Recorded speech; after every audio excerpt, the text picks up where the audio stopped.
Hey guys, Matt here with CheckView. One question we get asked quite often is if we support Elementor forms. Currently, we don't officially support Elementor forms as far as things like validation and auto-generating tests. Unfortunately, this is due to some developer-related hooks and filters that we don't have access to specifically with Elementor. With that being said, you can create custom test flows that will allow you to run tests on Elementor forms. Just keep in mind there's some caveats that I'm going to go over in this video on why it doesn't go through quite as many validation steps as a normal CheckView officially supported plugin. Up on the screen, I've got a Elementor form just set up with CheckView installed, as you still need the plugin, the helper plugin installed, and Elementor and Elementor Pro. It's just using the standard form.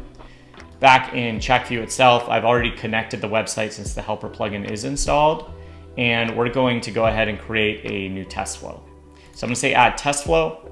Now, because this is not an officially supported plugin, it's not going to detect Elementor here or show anything like that. But we're going to create a custom test flow, which technically can be used for any form on the website. It doesn't even have to be for Elementor. I'm just using in this case, but if you've got any third-party plugins, LearnDash, anything else that you want to test, technically, as long as you can build the steps for it and you figure out how you want to handle, any test data that can't get deleted, etc., you can create a custom test flow with it. So in this case, I'm just going to give it a name. I'm going to call it contact. You can still have it disable things like pop-ups and modals. We'll still set it to run at 8 a.m., just default. And once I click this, instead of trying to run a test, it's just going to take us straight to the test editor itself. When you go to do this, normally it will try to complete the form itself. It will create the steps for you if it can. And then if it can't, it will fail and at least show you where it failed and you can finish it. But with this, we're going to start from scratch from the very beginning and basically act like we're creating our own test flow without CheckView. So I'm going to say go to step editor here. Once you go to the screen, you're going to see there's a lot of different step options here, and these are really just the steps or the series that the bot goes through to run through your page and make sure this runs every single time you run the test. So under actions, you'll see a lot of options that really allow you to make really flexible tests, and they match pretty much any automated testing platform out there. But we're going to start by just going to the URL. So I'm going to go ahead and paste in that sample page URL, and then we're going to use the assign to actually add values to the different form fields. So we're going to pick assign here, and it lets you use either CSS or XPath for selectors. Typically, CSS is a little easier for most people to understand. Just keep in mind, you want to try to use unique IDs if it's less likely to break and give you false positives later on. So I'm going to go back to our form here. I'm going to open Chrome's Dev Inspector tools. This is just the easiest way I find to find most selectors. There are third-party extensions, or you can just, do it yourself on finding what selectors make the most sense for you. I'm going to go ahead and click on the selector tool, and I'm going to click on the first field, which is the name. And then it's going to highlight it, and I can right-click and copy the selector. So if I copy that over, go back, put that selector, and you can see it says form field name, and the name is actually the part that's unique in Elementor, so we know that it's only this name field that's going to get entered a value. I can enter anything I want here for really the value. I'm just going to say test name, and then we're going to add another step. There are things like pause, hover, etc. Again, they're not going to apply here, but those are definitely there. You can play around with them with different forms. We're going to do assign again. And this time we're going to pick the email,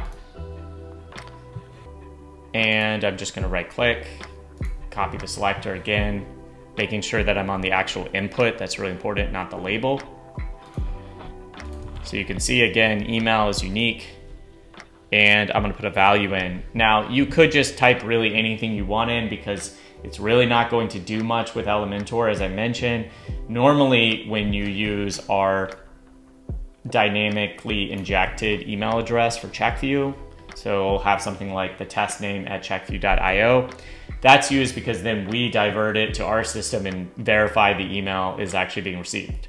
But because CheckView doesn't actually talk to Elementor. It's gonna work more like a traditional automated testing platform. It's just gonna submit this test and it's gonna go wherever the recipient is set to be. So you do have to keep that in mind. So I'm gonna enter that in. And now I'm gonna do the same thing for the message field. Copy it. So we can see it's set to message, and I'll just say this is a test message.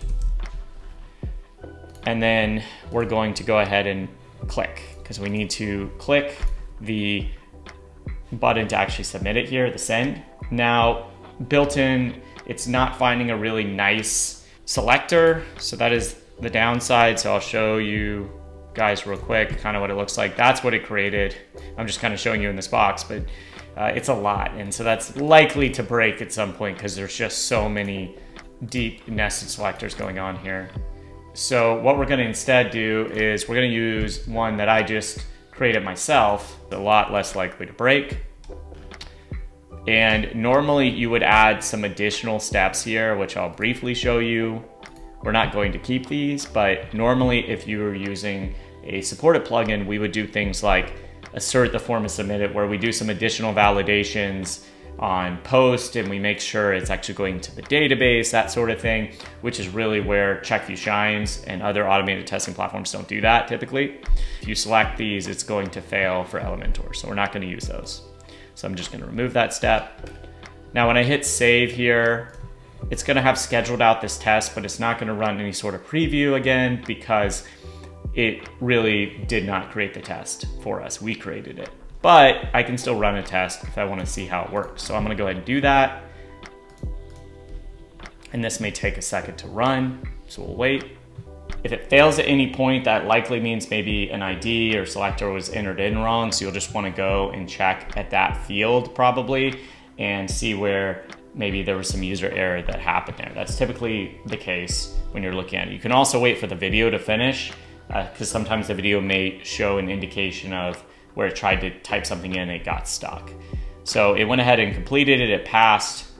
If I watch this video real quick, I can see that it's entering the name in, which is good, the email, and it's using that dynamic email, the message, and then it's submitting it, and then it says your submission was successful.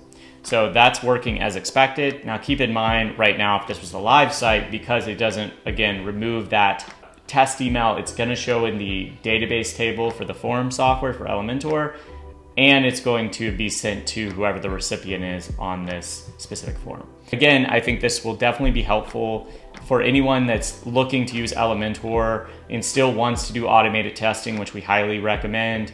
You know, even if it's not doing all the extra bells and whistles CheckView does, this will allow you to grow into a platform that you can use for Elementor, but you can also use for other form plugins, eventually things like Woo and other WordPress specific functionality and testing.